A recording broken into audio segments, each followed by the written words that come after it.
Hello and welcome to Teaching for Tomorrow. And this is about ABE's new Level 3 business qualifications. I am delighted that so many people within the ABE family have joined us today, because I not only want to explain the elements of the 5 qualifications, but also how the new resources that we've published alongside the specifications can be used by you and your centres to deliver great learning experiences for all our ABE learners. My name is Gillian Hayter and I'm a Chief Examiner within ABE. I've worked with the organisation for over 12 years, and my role as an examiner is to ensure that the quality of the materials is up to the standard expected from an Ofqual regulated qualification, but also that our marking processes are fair. I sample all our markers and our examiners in the work that they produce during marking season, and of course I take back feedback in order to support learners for the future and help our learners with tips in how to develop their skills in delivering better quality answers and therefore getting higher grades. So I'm delighted to be here, and really this webinar is one in a continued line of sessions that we do deliver to all our centres and our ABE family as a whole, in order to understand, help you understand where we're going with our qualifications, how to get the most out of them, and mostly how to support our learners in being the best they can be. So my role as an examiner helps me understand the qualification element, but what we're going to be looking at here is also the inputs we've received over the last 18 months, which have driven us to produce these qualifications, because there's been lots of conversations and analysis of what our future learners need. So I'm going to be explaining that element to you. And of course, we are open to questions on either the delivery of the qualification, any of the justifications, or any ABE questions I'll be able to answer today. So please put them in the Q&A so that I can get to them. Well, let's get on to the purpose of our session today. I want to showcase practical strategies today because I want to help you. I want to inspire confidence into you in delivering these contemporary business content qualifications. The important thing is that we are very much focused on what employers need. And, these programs are going to showcase sort of practical strategies and also looking at meaningful ways that we're going to be teaching them from our existing materials that you've been provided with. The new qualifications are really important because we are matching those top skills that are needed within your region and making sure they're aligned with our new calls.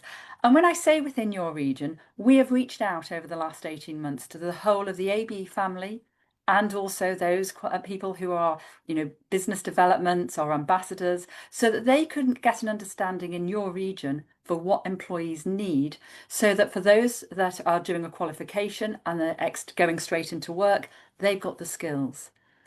But also, not only have we looked at the marketplace, we've looked at where your students want to go after they've got a qualification.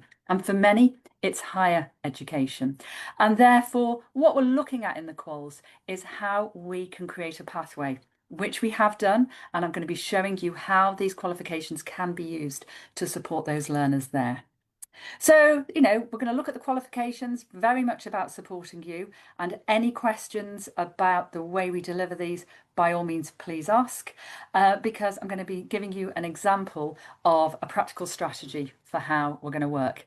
And it's worthwhile mentioning there's also some downloadable materials that we're going to be sending out to you after this session, which just covers what I'm showing you in the example that I'm going to work. So, as I said, we've spent a long time talking to all those stakeholders throughout all of our regions about how our educational qualifications need to meet the needs of our learners for the future. So we've been looking at the top business skills And we've worked out how they need to fit into all our qualifications. And I'll say this quite often, it's all about knowing the knowledge but applying it and sort of having those two elements together so that people don't just learn about the theory, they know how they're going to use it. It's also a very good moment for me to remind everybody that we really do encourage in our teaching practices for you to use local examples. And I'll be touching on that in some of the practical strategies later. You don't have to believe that all we're going to look at are sort of the big conglomerates, the very well-known names. If you have, and you do have, fantastic examples in your regions, use those. You know, it's when we come to marking, and of course I look after marking for a lot of units, I can absolutely assure you it doesn't matter which organisation you're choosing, it's about that they've got the relevance to the learner and you can show that in your answers. So we are really encouraging you to use lots of regional examples because actually that's got more resonance with your students, doesn't it? Not looking at an organisation that may be 3,000 miles away, things that are relevant to them, and also learning skills that are going to be helping your region as well. So it's always worth, as chief examiners, we are always reiterating that point. So this is the results of all our hard work and all of your support and input into it, for which we are really grateful because these qualifications would not exist without the ABE family around the world. Some of you may be aware of the 5 new products that are out there. I'm going to show you briefly what they are because there are some really important points that I want to draw out of each of the qualification. And then I'm going to show you what our learners can be doing with this, if that's okay. I do see that some questions have come in. This is fantastic. Keep putting them in the chat and then at some stage I'll pause the webinar and then we definitely have time at the end to go through those. So anything you've got, it's your chance, just ask. So let's have a look at the Foundation Diploma in Business. 40 credits and we're looking at 4 units. Now, one of the things I wanted to pull out of today, because you would have seen in previous sort of iterations at level 4 and above, if you're delivering those, marketing, business management, business organisations, quite common in our understanding business environments at level 3, it covers business organisations. But a key area here that we have had feedback on is the need for project management skills.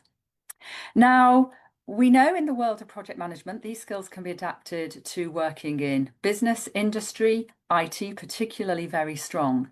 But what we also know is that strong organisational and project management skills are vital within the workplace. And, this is a really important step forward for our level 3s. And that's teaching our learners at a lower level, instead of waiting for level 4 and level 6, where they are currently in the ABE suite at an advanced stage, bringing them so that at level 3, people can learn. And this is a good standard unit. I take people through the concept of IPEC. That's a standard project management system where we look at initiation, planning, execution, control, a standard process that our learners can learn about the theory and therefore application of project management. And if we link into the study guide here, we'll see that, the materials we've provided show examples from our ABE regions. I was having a look this morning and we've got project management from organisations and one of them was Duffield Prime Foods in Nigeria. Really good example of project systems that they implemented. So even the study guides are focusing on our different regions here. But for you as educators, this is a great time where you can introduce a local theme into your learning, because wherever you are, there will be either big construction projects going on, big national development projects, and this is a really good example of stepping away from the international theme and looking at the local application. So that's just one of the new changes that we've really brought in, and that's focusing project management at the level 3 area. So that's our Foundation Diploma in Business, of course. If you've got any questions on that one specifically, pop it in the chat and I will help you. The big step forward, I think, for us at level 3 is the Foundation Diploma in Leadership. And of course, that is because of our tie-in with the Institute of Leadership. Now, the Institute has been running since about 1947, I think it is. I might get corrected on that. So it's a long-established charitable foundation that has been focusing on leadership throughout, the last 80 years. And we've used our skills and our relationship there to deliver a very good qualification in leadership. As the previous 40 credits, the focus here is not about learning principles of leaders from those that are so far away that it's hard to get that connection. We all look at great examples of leadership within organizations and political parties and other ways, but they're so far away from somebody who's studying a level 3. The important is about learning how it applies to them and how they can use it. Yeah, using some examples from our business leaders, but it's how they can develop themselves as leadership. Because, of course, we can never manage others until we manage ourselves. We can't lead others till we lead ourselves. So that's a very big step in what we are looking at. And particularly in this area, we are also looking at those who are learning the skills to step into managing others. And that's covered in leading and supporting others. But notice that end bit, to deliver results. No point just managing. There has to be a purpose. And as I said, the business focus is really evident through all our diplomas. So if we're looking at the leadership, we move on then to always a personal favourite of mine. Everyone knows that at ABE. Entrepreneurship, very close to my heart. Again, 40 credits. This replaces an earlier diploma that we have, far more focused. But look at those elements. Not only are we just talking about what it is to be an entrepreneur, to understand entrepreneurship, but we've included this time business finance and financial reporting. If we're going to be running a business, we need to understand the money. That's absolutely evident. But we don't need to have sort of qualifications that are, akin to becoming a practicing accountant. But we do need to understand the numbers. And again, the practical focus of here takes us through the basics of managing our business, the financials, how we measure it, how we look at performance, and looking how do we produce the 3 key statements that a business needs to produce. Every small business needs to understand these elements, and we've put them into a unit itself. So again, the focus is very clear here, and the application, again, can be a regional business and looking at those elements that we have here.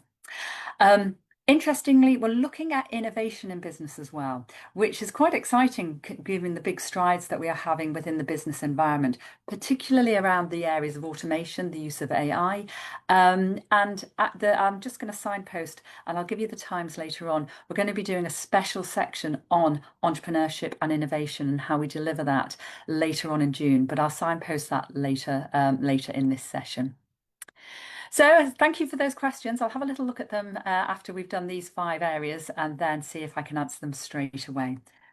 So we then have the foundation diploma, a little more of extension, 60 credits, a combination of organisations, leadership and the entrepreneurship elements in there together. And certainly looking at business organisations, just wanted to highlight a couple of examples because I'm not going through all the ones here. We'd be here all day. But the business organisation specifically links with those elements of your legal framework, regulations, ethical and CSR or ESG as we call it, environmental, social and governance. And that's very much at the forefront of the business organisations unit as well. So again, looking at your local regulations or your national regulations and laws and the impacts that our business are having. So again, absolutely up to the moment learning that our students can be taking away and implementing whichever direction that they're going to go to. So the final one that I wanted to just pick up here is the Diploma in Business Management. Now this has got all the 3 foundational contents in it. It's 120 credits. One of the units that I wanted to pick out on this one, which I think is particularly interesting to our audience, is Operational Management and Information Technology. And that's an area that we often see as overlooked on the business side. We see it overlooked in entrepreneurship assignments, where people need to really think about how we are actually going to work in this business. How are we going to get our product from, an idea into sales? So there's a really strong unit there on ops management and information technology. That's looking at IT systems, hardware and software, and cybersecurity. So quite a good step forward there. And we include a lot on quality management systems as well, looking at the most effective way that we are going to be working. So those are the elements that we've got, and those are the new standards. But it's worthwhile thinking, oh, why are we doing this? And at this point, I would always signpost that our students get a membership for a year of the Institute of Leadership when they sign on. Please be reminding your students of that, because, they join a community where there's lots of support, webinars, even more podcasts and blogs, anything to help them on their journey of learning. But also there's a journal, The Edge, which is I'd highly recommend you looking at, developing yourselves as well, because it's not just about our learners, is it? It's about us and how we do that. And there's also some elements of online learning and development, such as CV checkers and support on writing CVs for those that are at that stage. So please be promoting this element for those learners that sign up with you. They get that element there. So why now? Why are we doing this? Well, I've already alluded to some area of that, haven't I? About why is it important for us to be looking at the qualifications and what we are doing. And I've just took a pause to have a quick look at the questions. Linda, thankfully, has been answering some of those about UCAS points, so that's in there. And of course, we have a big hello from somebody from Andre in Trinidad and Tobago. Very nice. I love it when we have learners from there. It always makes me feel warm on a very cold day in the United Kingdom. So let's get back to why these qualifications and why now. Well, we know that some of our students want to progress on. They aren't just doing the foundations to necessarily go into work, but we're providing them those skills as well. We are providing a university progression pathway, and I've put that up on screen now. Hopefully you can all see that, about what our diplomas can lead to. Of course, the biggest element is when we're looking at our level 3 diploma that we have with the 120 credits, that was the last one I covered, it gets us access into the bachelor's degree. And of course, we have our other level 4 and 5 and 6 diplomas, which we currently look after, and I look after as a chief examiner, which is our link with the University of Hertfordshire. So these top-ups are absolutely crucial to enabling our students to have that pathway into there. Whichever level they do, it obviously saves them money from what they're accessing, but it's very important that you highlight to the learners that these are the pathways as well. Now, our team at ABE, they are the experts in pathways and programs, and they're always happy to help you with those elements. My experience is on the education and the assessment element. So let's move on to those other reasons of what we're looking at. And I just wanted to share with you some evidence from the World Economic Forum's their jobs report for 2025. And these were seen as the key elements for what people of the future should be competent with. It's a lot, but most of it makes a lot of sense, doesn't it? Perhaps 5 years ago, we were looking at, about 6 or 7, which made a lot of sense. But we've added into that the concept of AI, understanding big data, general tech literacy, and making sure people understand how they learn, not necessarily what they have to do, but how they learn to do it, so they become adaptable and flexible.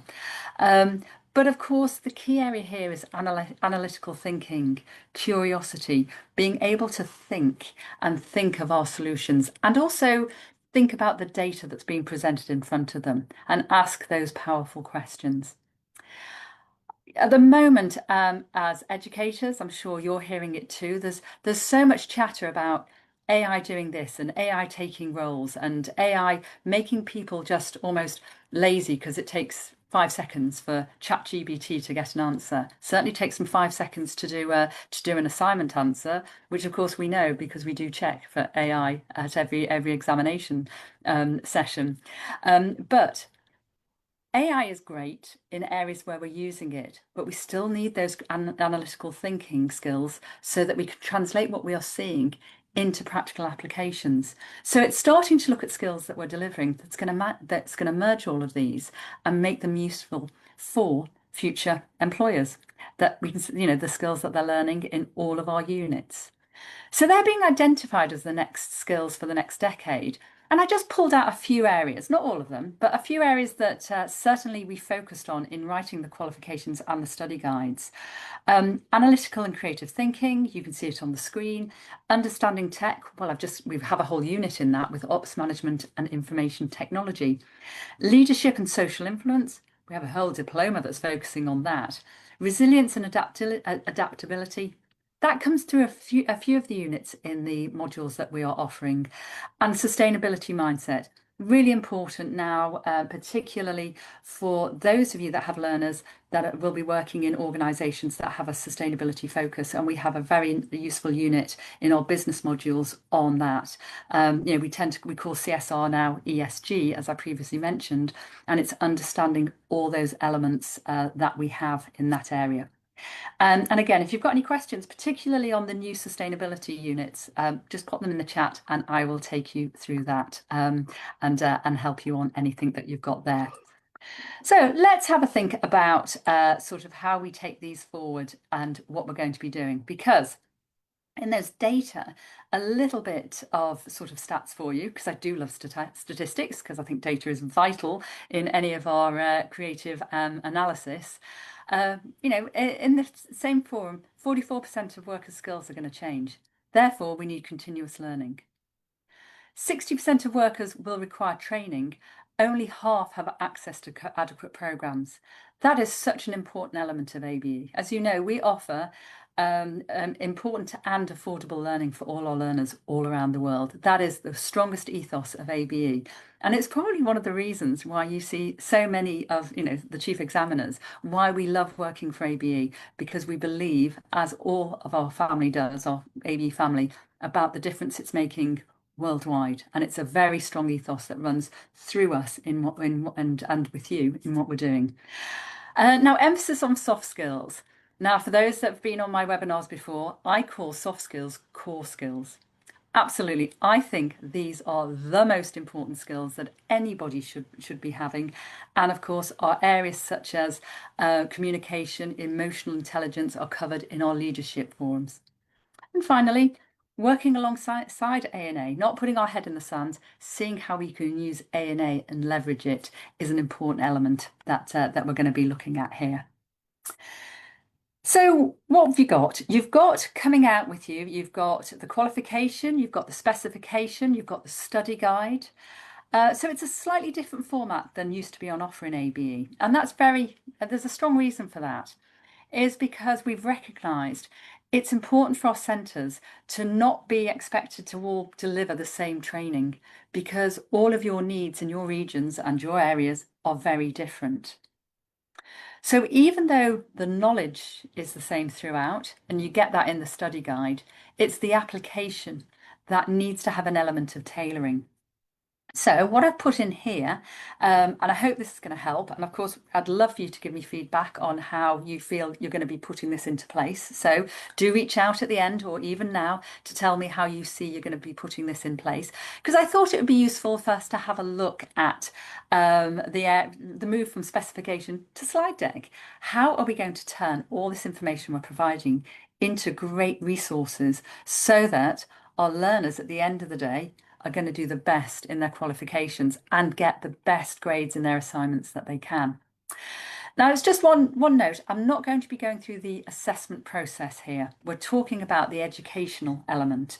There's a lot of support coming out on the assessment side, but we wanted to focus on one specific area. Again, we'd be expanding out the webinar way too long, but there's lots of information available and coming out on the assignment side and the assessment side. But let's look about how we're going to actually be showing our students, our groups, and how easy it is to create, information for our learners. Now, I've talked about the two things, knowledge and the application. Really important, but there's that third element, isn't there, that we always have in our learning, the trio that is vital for all education: knowledge, application, and either an analysis or evaluation. So people explaining why this is important, how this is important. In fact, it's the basis of our 6 words, isn't it? Who, what, where, when, why, and how. always count them off so I don't forget them. But that's an important element when we're actually going to be delivering our content to our students, looking at when they're seeing either a theory and when they've seen it applied, they're able to analyse it. And this is where we're coming into that critical thinking. At level 3, we're not asking our students to critically evaluate. We do that at level 5 and level 6. But they still need to be questioning and applying and using those 6 words to see where this learning fits in for them. So we want them to be adaptable to their market. We want you to use the specification to create slides and engaging learning that is building local events and local knowledge. So you get the flexibility for your centre and your region to design the learning process. So we are not just learning theories about organisations that are 3,000 miles away. By all means, if that organisation suits your needs, of course it's fine. If you're studying, for example, in business organisations and we're looking at some elements of large conglomerates that are importing, exporting, you might want to choose a big organisation that is based in the UK or France or the US. Absolutely fine. But for you to have the autonomy and the control for you to build in your local aspect and your local knowledge. Not only will it help your learning, it might actually be more fun for your learners. So, that's one of those drivers here. So let's have a look at how we're going to map the outcomes, how we're going to extract key themes to build weekly topics and use our learning objectives to design our learning. So how do we do that? Well, I put a 5-step process in here because I do love a 5-step process, just to give us an element of how we do it. So, of course, we start with our specification and we look at our learning objectives and our assessment criteria. I've just popped onto a slide just for those of you that might be new into this area. You might just perhaps have come on board with ABE, or this might be a whole new area for you completely. I just wanted to remind you what we are assessing based on. A learning objective is what the learner should understand or should be able to do at the end of our unit, lesson or course. That is a learning objective and we call that an LO. You see that everywhere. An assessment criteria is a breakdown of the learning objective into specific and measurable outcomes. They describe what the learner needs to demonstrate, what they need to prove that they've done to achieve that learning objective. So very different. When we come to looking at the assessment process, our learners have to prove the assessment criteria. They can only do it by you providing that meeting that learning objective. But too often, the chief examiner hat's coming on now, too often our learners don't get the scores they really should because they're not focusing that they can demonstrate on those ACs. So they are very important. It's all well and good to be doing an interactive session on project management, but that focus has to be so they can translate it into the AC. So absolutely have these at the front of your learning process. The assessment criteria both guide your teaching and guide the assessment. And in the level 3 diplomas, they are clearly stated. We've broken them down to make both the learning objectives accessible and the assessment criteria helps you formulate how you're going to be learning and how you're going to be applying it. That little diagram really shows us that the assessment criteria is like a check and balance, because the culmination of all those assessment criteria, if you're delivering them, you'll hit that learning objective. What we actively do is look overall, what do we need able to do, and use those ACs how to get it. So if I just go back to my 5-step plan, I only got to the first one, didn't I? We start with the spec, we look at our learning outcomes and assessment, focus on those, and then we break it down into logical sessions. And, so typically, depending on how long your courses are, you might look at 5 to 6 weeks per unit. It just depends on the hours, and how do you break down your guided learning hours. And of course, this doesn't always have to be classroom or virtual learning. There could be assignments and work to do to meet the guided learning hours. Then use your study guide, because your study guide has those definitions and those models. So that's where the study guide comes in. Once you've got your logical sessions, don't just go through the study guide and say, chapter 1, let's focus on this. Do it. If you do it in this way, it'll be far more engaging, and you're only using the study guide as educators to extract the definitions that you need to be educating in. The learners will be using the study guide differently, won't they? They'll be using it for revision, for knowledge checks. But for you, it's having a look at what are the recommended definitions and models. Let's remember, though, in assignments, if somebody puts in a recognised model, academic model that hasn't been in the study guide, if it's still a valid model, it will still get the marks expected of it. So don't worry if you're teaching something slightly different, or say you want to have a look at a new project management system, but it's not the same as IPEC. That's absolutely fine, as long as you have covered those original content in the ACs. That's fine as well. So use the study guide, and in the study guide, it's a great moment to mention that we've really focused on regional and local examples. So I gave you the example of a Duffield Prime Foods in Nigeria. Most examples, certainly, I can absolutely tell you because I wrote quite a lot of the study material. We used examples from the regions in which ABE works. So there is not all a focus on either just Western organisations. Some of them are in there, but not all. And that sort of links back to some of our leadership elements, isn't it? It's really quite, people say it's quite easy when we talk about great leadership to talk about some of these, leaders of tech giants. It doesn't really relate to our learners, does it? I mean, it's interesting to study them and it's quite fascinating. But when we're looking at application, we want to be looking at those that we can relate to. And they're typically people within our region who have been incredibly successful. What is their journey? And what are those mid-level leaders that we can be working to? So we're already at level 3 and point 3, and I've already sidestepped several times. Add the application. Now, this, of course, is what makes being an educator fun. This is where I'd like you to add in your learner experience, news stories, and business case studies from your regions to apply to those models that we're showing. And that's it. This is the important element here. And this is where you get the freedom to focus on your region, your country, however it is, so that the learning is far more pertinent, more useful. And of course, our slides. Clear, minimal prompts, all of those elements, make them as user-friendly as possible so that they're not chocked out with information. They are a learning aid. They are not the whole lecture put down on one slide. So let's think about an example here. I pulled out Unit 7, or Marketing Essentials. So Marketing Essentials comes in to the foundational diploma and the overall diploma that it has. I'll get my wording right because I think I've just need to make sure that I've got the right title. It is the haven't got my glasses on. Diploma, the diploma in business and the diploma in business management. Just wanted to clarify there. So I've just pulled it out here to show you an example of how we do this. And this is the template that you're getting that's going to be worked on.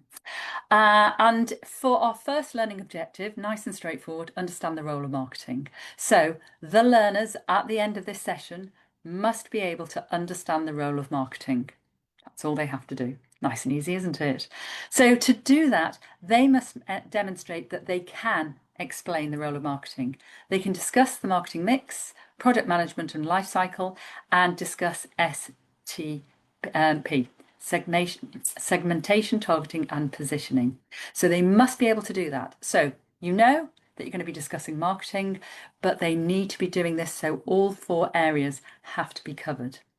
Notice it's 7 Ps, not 4 Ps. We've moved on a lot from the 4P process for those of you that are marketing aspects here. And of course, command words here that we've got nice and clearly. There's a command there of explain the role, which is those 6 words: who, what, where, when, why, and how. And when our learners are writing their assignment on explaining the role of marketing, it is a far more detail than if they were just discussing them. So this is a great unit because, gosh, how many examples can you give of local businesses and their marketing process? And this isn't just marketing in the old-fashioned way, of course, it's digital marketing as well. So let's have a look at how we translate that over. And I've put in here a session planner. which would be looking at why marketing matters, the 7Ps, I called it from launch to legacy, always a snappy title, the STP explained, and then pulling it together. That would be our general session for how we would be looking at that. So, how would we focus the purpose and importance of marketing and how it affects every life? The resources there, always going to be the study guide, that's very detailed, but also picking up a brand campaign from either an organisation that might resonate if you have what I would call younger learners, because they're far younger than me. Look at a brand campaign for Nike or something like that, or a new sort of trend model. Anything that would be useful. Or you might be looking at a brand rather than Nike, something local and something from your region. Having a look at the marketing mix again, how real companies uses each of those 7Ps, because very few really excel at all seven. But again, you'd be looking at a whole host of companies. So already we're starting to look at different organizations using this marketing system. It gives variety. It gives a demonstration of how you're applying the knowledge, and it gives you the opportunity to include smaller businesses. And again, mixing local and international businesses, make it relevant to our learners. And so the rest of the area here is examples of how we can be using that session planner. Creating an STP strategy for a new drink, always one really well appreciated at level 3. The group tasks, they're launching something, they all do jobs, they practice their presentations, you get all of those skills coming into play. So that's an example of the session planner. How then do we think about our slides? Well, I would break it down into this element of, if we're doing it all in one, I've done a macro element for here because we're looking at the whole of the assessment criteria, but just looking at nice simple areas where product life cycle, for example, point 5, looking at those 5 areas. You might want to think about some innovative ideas, but generally for concept 5, using a real product timeline. And the classic one is Coca-Cola, isn't it? Because that's gone on for so long, we can have a look at different elements. So all of those areas of marketing that you've been studying as an educator, you can bring in. But certainly thinking about the new concepts that we should be looking at there. And a good example is buyer persona. Looking at the avatar of the person who's our buyer. And again, there we would be looking at buyer persona, whether it is online marketing or traditional, what we would call all traditional. So all of that is looking at both modern and digital marketing elements as well as traditional areas. So hopefully those examples here have given you an idea about how we can start applying the content that we want you to deliver into a usable form. If I just go back, as you get dizzy as you look at those slides, 5 areas. We start with the spec. We put it into the sections that we think, it's a bit of trial and error sometimes because you suddenly realise actually one session is going to take much longer and it could take sort of 2 weeks to cover. Use the study guide as the educators for the models and the definitions. That's what you're using it for. You're not teaching them from the study guide. You're using that to know what you should be using. Does that make sense? And then you add your local educating knowledge to add the application so that they can see that. So any questions on that, please pop them in and I am more than happy to help you on that. So my tips for tutors, I know you're experts, but I always like everyone to have a tips takeaway just in case there's a couple of things that you want to be adding in. For each area, it's about, as educators, how do we add value? What is going to make this learning really engaging for learners that are, very different now to how they were 10 years ago? Having your own learner persona as well is a useful thing to workshop as a centre, where you say, actually, what do they prefer? We know they prefer shorter sessions. We know they prefer more engaging materials, the use of videos and the use of tech, and it makes your life somewhat easier, but it also gives different perspectives. Use the emerging trends with the hazard of AI and systems like ChatGPT are really good for generating ideas, but they cannot be using it in their assignment. Therefore, think very carefully about the example you're setting in your use of AI. That's all I say on that. We do check plagiarism still and AI. And only a couple of days ago, we were looking at the final scores for the last session. The meeting, and as chief examiner, I have to approve all the scores that are under my wing. And we do discuss the AI. Those students that have used AI and therefore, will not be getting the award that they think they will be getting because we can prove when AI is used to generate assignments. Real world examples, but use the local business. And that, I often get asked those sort of questions when I do learning webinars. Absolutely, it's not a problem. You do not have to worry that we don't know the business. As long as you are researching and can demonstrate an understanding of the business and why it applies, that is fantastic. Use the study guide for the structure, but use that for the theories and add your own in. Finally, absolutely keep the ACs at the forefront of your plans. You must cover the content that is included in the ACs so your learner has the chance of getting the best mark. If you don't cover those ACs, they won't have the information, and if they get asked at an assignment, there'll be a rush to learn and they probably won't do as well as they need to. So there's going to be, obviously you have the specification if you're interested. I know Linda and Matusha have been helping in the background answer questions about the quals. We'll send out the downloadable resource as well for this. But I suppose it's open to me to start thinking about, have you got any questions on the course, the content, or the learning? I would like to signpost that we have a second session for this, and that I'm going to be focusing specifically on entrepreneurship and innovation. And that is useful for our educators that are here and others. Bring them in at all levels because we provide entrepreneurship and innovation courses at level 5. It comes into level 6. Level 4 is the entrepreneurship. Level 5 is innovation. And now we have it at level 3 as well. And I would say the biggest issue when I am looking at these scripts, because I'm both the examiner and the chief examiner for some of these, is actually what people mean by entrepreneurship and innovation and the confusion between marketing and innovation. So because of that, and because we have a whole diploma at level 3, we thought it would be really useful to invite you to come to a session based on that. So even if you're thinking that you're not going to be running the diploma in entrepreneurship, if your centre is looking at entrepreneurship and innovation in any of the other levels, then it'll be really useful for you to come. And certainly, as I said, it's a love of my heart, and one of my most favoured moments as an educator. I am the MBA dissertation assessor at one of the London universities.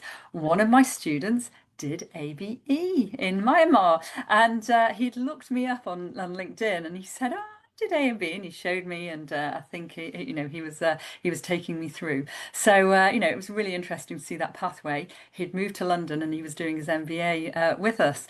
But as I said, even though you might be thinking we're not going to be running entrepreneurship. If it's a consideration, then come along. But if you're running it at any other level, it will be jolly worthwhile because that is an area where we really want to encourage higher grades, particularly the level 4 entrepreneurship. Lots of passes, very few distinctions and merits, and we want to be sort of supporting our learners doing that, and we do that by supporting you. So that's on the 19th of June. Please put a mark in your calendar because I'd love to see you there. So I think it's over to question and answers if we have any, because I'd certainly like to answer anything there. I've got one question first if there are some more coming on, and it's great to... Oh, sorry. Apologies. It's great to see that some of you have been asking questions about the accreditation and how they can be offering this. So thanks for that, and thanks to Linda and Matusha for answering that. Noel, I'm not sure where you're from, so do tell me where you're from, and we can all dream of somewhere better than a very rainy England today. You might say you're actually in England, so it might be rainy for you. Can you share a bit? The question from Noel is, can you... Oh, he's in Trinidad and Tobago. We're really jealous. I'm looking out my window. It's raining here and it's really cold. So Noel asked, could you share a bit on the application of educational psychology to raise students' belief in their capabilities to not only succeed, but succeed as very high score levels? Well, that is a terrific question. I would say, as an educator, somebody who's been an educator for a long time, but retrains regularly, I certainly believe in a growth mindset. I think the biggest element here is having role models. And what I mean by role models is not somebody that is, so out of reach, it's unreal. And often students will say, "Who's your role model?" And they'll say Elon Musk. Let's just pick, or Mark Zuckerberg. Let's pick on Mark Zuckerberg today. And I would challenge that because that's not what a role model is. A role model is somebody that should be 2 or 3 steps ahead of them, and they're following a similar path that they can see that that they can attain that too. So it's all well and good looking at, and I'm fascinated reading stories, the books and autobiographies of people like that, and they may well aspire, and that's great. But the belief in their capabilities is often seeing how others who are only a few steps away, how they've done. So my first answer there, Noel, is a role model. The secondly is about iterative learning. So when we support our learners through the knowledge, it's using that application to start layering their knowledge rather than sort of going through a whole lot of theory and then saying, here's an assignment, go and do it. It's really the chunking down and saying, well, this is one theory, this is how we're going to apply it. And then how would you apply it? And then you move on. And then a bit at a higher level, you're saying to your learners, right, well, we use this theory. Now we're looking at adding in this. How do you see that working? And certainly educational psychology has shown a lot of successes in the smaller chunks, doing knowledge application and sort of knowledge check, and then moving on to sort of layering it up. Certainly, there sometimes can be a problem with learners who are either resitting and have resat a couple of times. That is really the focus on not. It's often the focus on how to write assignments and what is the purpose of an assignment and how we meet those assessment criteria. For that, typically, it's all about showing them where we link the assignments to the assessment criteria and how, by understanding those assessment criteria, we really can get better answers and therefore better scores, because that is, that's how we're marking. So hopefully that's answered your question, Noel. Those 3 areas I think are absolutely crucial. If you've got any other ideas, I'd love to hear them, so please put them in the chat. So let's see, are there any more questions? Oh, I think there was one about assessments, which I can help. Anne, hello, Anne.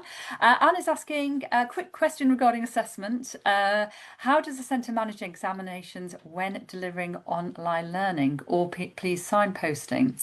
Well, typically the assignments, it depends on. If you're managing assignments, there are rules about where they are writing their assignments. I think it's perhaps the rules about either timed exams or OBEs.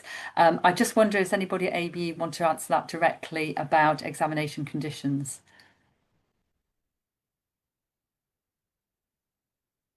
I'm just having a look. There is some guidelines if you are talking about timed exams, and also some guidelines and style guides in the portal in terms of the assignments and the OBEs. So we can share those with the group after this session. Oh, thank you, Linda. I see, and I see the results. I see I see the output. I see all the assignments, but not the rules of how they go and do them. Now, Ranjana, hello. You've asked, would you recommend this for those that are doing sciences as an additional value for additional credits? I would say yes, and of course I would say yes. Why? So let's look at some of the elements here, particularly entrepreneurship, elements that you have on innovation, the application of product innovation and product invention matches very well. Product management in the business sides. I think if somebody's doing sciences, it's always useful to have those skills in other areas about standardized working with people. I talked before, and we had a slide about the importance of soft skills, which I call core skills. And they are the most important, I mean, I'd say in life, but within the workplace, they are incredibly important. Learning how to challenge appropriately, learning how to question, learning how to deal with people. And all of these are embedded in elements of our diplomas. So, I'd really, I would say yes. But, have a look at the three elements there. Either, perhaps leadership would fit in. I'm always a flag bearer for entrepreneurship, but I think all three of the 40 credits might be very useful in those areas. So just have a look and see which skills you think your learners would get the most out of on those 40 credit units. Hello, Vinayak. Nice to see you. So Vinayak looks after our area in India. So welcome to see you. Thanks for that. Not a question, but still a welcome. So hello. Noel's come back and said using chat box during class sessions to wear a unit. Now, chat box are useful to keep checking that they are fine and working. I would say online delivery, really useful to have engagement systems such as Kahoot, quick questions. You definitely have to be not leave them on screen for a huge amount of time. So a way, certainly with online delivery, looking at Kahoot questions.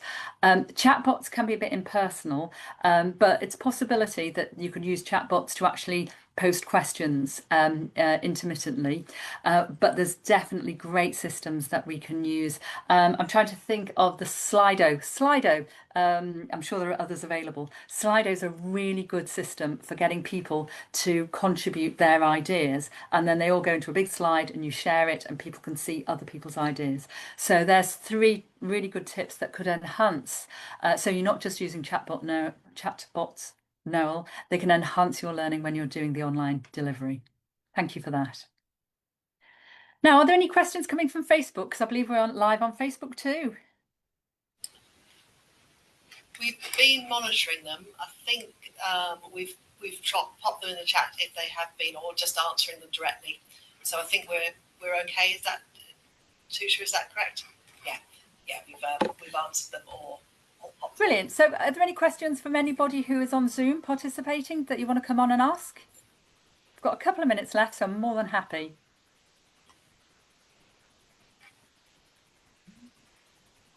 I'm not sure we do. Lovely. Linda, do you have anything to end? Because we're going to come to an end if there are no more questions. As I said, I'm more than happy to answer that. But have we got any comments from ABE on anything that's been covered or anything you want to share with all our group?